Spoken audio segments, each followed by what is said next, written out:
महाराष्ट्रातील धनगर जमातीची आरक्षण अंमलबजावणीची मागणी आहे आणि गेल्या काही वर्षांपासून हा संघर्ष सुरू आहे।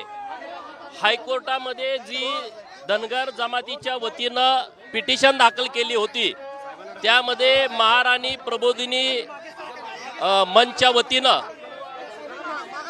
राज्य सरकारकडे मागणी केली होती की धनगर राज्यामध्ये अस्तित्वात नाही, त्याची सगळी कागदपत्र तिथं दाखल केली होती आणि त्याच्यावरती राज्य सरकारनं 2019 ला एक ॲफिडेव्हिट दिलं की धनगर जमात राज्यामध्ये अस्तित्वात नाही। आमचं हेच म्हणणं होतं।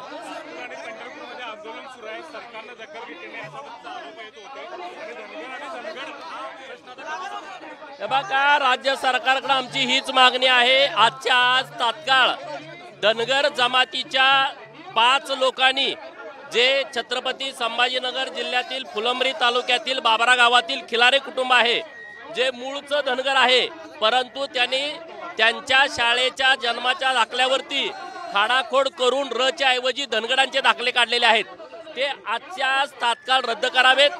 पंढरपूर आणि लातूर मधलं उपोषण तुम्ही जर ते तात्काळ आज रद्द केले तर आम्ही त्यांना विनंती करू, ते मागे घेतील आणि तुम्हाला 8-15 दिवसाचा आम्ही वेळ देऊ।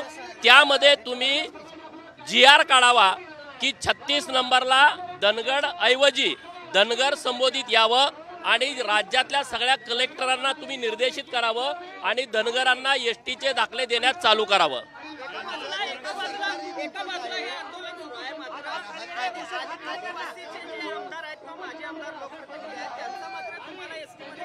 हे बघा, हा विषय व्यवस्थितपणे समजून घेतला पाहिजे।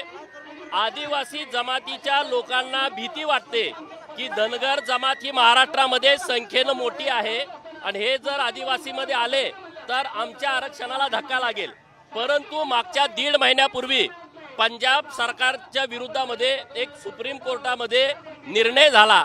7 बेंचचं ते पीठ होतं आणि त्यातल्या 6 विरुद्ध 1 नं निर्णय झाला।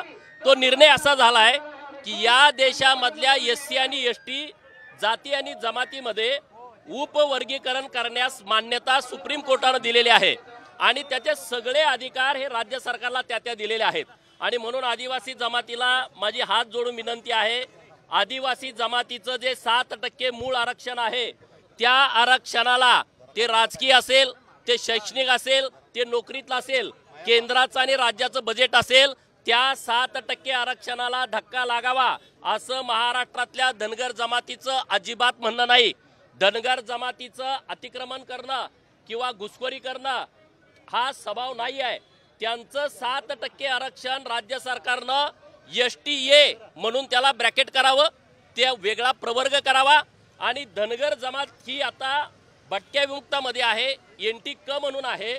आमचं 3.5% आरक्षण वेगळं आहे NT क मध्ये, तर ते 3.5% आरक्षण ST ब म्हणून तुम्ही वेगळं करावं। त्यांचं राजकीय, सामाजिक, शैक्षणिक आरक्षण वेगळं राहील, आमचं वेगळं राहील।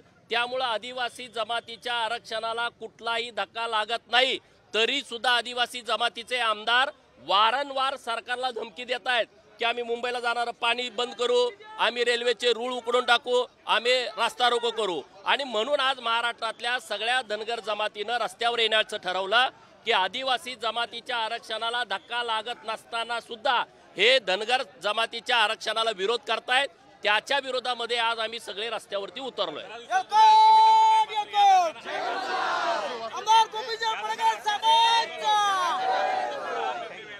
हे बघा, आज आता मी इथं तुमच्या सोबत असताना 12 वाजता मंत्रालयामध्ये धनगर जमातीच्या आरक्षणाचा GR काढण्याच्या संदर्भामध्ये एक बैठक होते। आतापर्यंत गेल्या 4 दिवसामध्ये 3 महत्त्वपूर्ण बैठका, हे विधी व न्याय खात्याचे सचिव, आदिवासी खात्याचे सचिव आणि OBC खात्याचे सचिव आणि आमचे काही प्रतिनिधी यांच्या बैठका सुरू आहेत। आम्ही प्रयत्न करतोय, सरकारने सकारात्मक भूमिका घेतली आहे, पण सरकारला माझा इशारा आहे की आता तुम्ही तात्काळ या ST आरक्षणाची अंमलबजावणी करा। आता कुठलाही अडचण या विषयामध्ये राहिली असं मला वाटत नाही। बघा, सरकार माझा आहे म्हणजे मी कोण आहे? मी एक साधा आमदार आहे आणि आमचा विषय खूप मोठा आहे आणि मी जर कुणीतरी मोठा माणूस निर्णय घेतला असतो तर आमच्या लोकांना रस्त्यावरती उतरावं लागलं नसतं. परंतु आता सरकार समोर आदिवासी जमात आणि धनगर जमात असा विषय पुढे आलाय. पण आम्ही जे आरक्षणाची अंमलबजावणी मागतोय हे कायद्याला धरून मागतोय. आम्ही वेडेपणानं काही मागत नाही. आडमुठेपणाची भूमिका धनगर जमातीची नाही आहे. आम्ही आता हे सुप्रीम कोर्टाचा निर्णय आल्यामुळं आमच्या आशा पल्लवित झालेल्या आहेत. आणि मुळात हायकोर्टामध्ये राज्य सरकारनं धनगर राज्यामध्ये नाही हे शपथपत्रावरती दिलंय. आणि आता आज तुम्ही 5-6 जे धनगराचे दाखले आहेत धनगर लोकांनी काढलेले ते तुम्ही रद्द केल्यानंतर महाराष्ट्रात धनगरांची संख्या 0 होते. आणि म्हणून कोर्टाचं म्हणणं असं होतं की एखाद्या राज्यामध्ये एखादी जात 0 असेल तर त्या ठिकाणी कोण आहे ते सांगू शकतो आपण. आणि आता तो सगळा अधिकार राज्य सरकारला दिलाय. आणि त्यामुळं या विषयाचं राजकारण न होता आमचा मार्ग मोकळा करावा अशी आम्हाला सरकारकडे विनंती करायची आहे.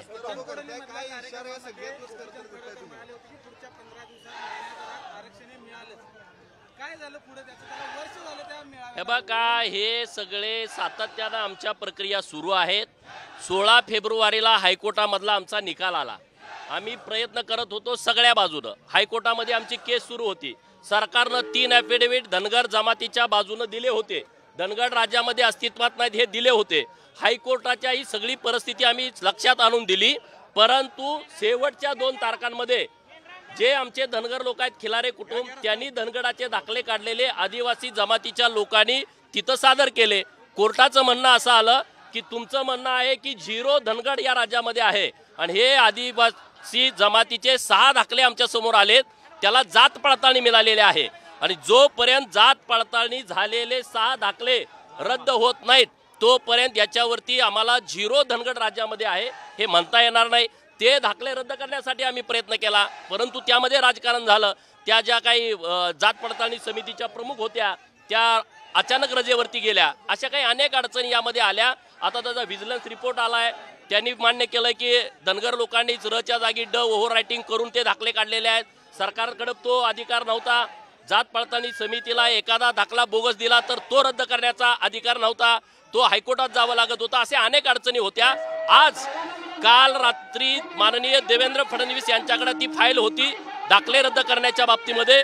त्यांची सही झालेली आहे. रात्री उशिरा माननीय मुख्यमंत्री महोदय यांच्याकडे ती फाईल गेलेली आहे. मला वाटतंय आज त्यांची सही होऊन संभाजीनगरच्या जात पडताळणी समितीला निर्देशित केलं जाईल की ते बोगस दाखले रद्द करा. अशा अडचणी होत्या. मी पट्टणकडोलीमध्ये खरं आहे बोललो होतो. परंतु आम्हाला एक आशा होती की आता हायकोर्ट तर आमचं ऐकून घेईल. धनगर राज्यामध्ये नाही हे सगळं सिद्ध झालं होतं. परंतु काही अडचणी येत राहत आहेत. पण काहीतरी शेवट चांगला होईल असं आम्हाला वाटतंय. देश विदेशातील प्रत्येक घडामोडींचे लाईव्ह अपडेट मिळवण्यासाठी आता साम टीव्हीच्या सर्व सोशल मीडिया प्लॅटफॉर्मला लाईक, फॉलो आणि सबस्क्राईब करा.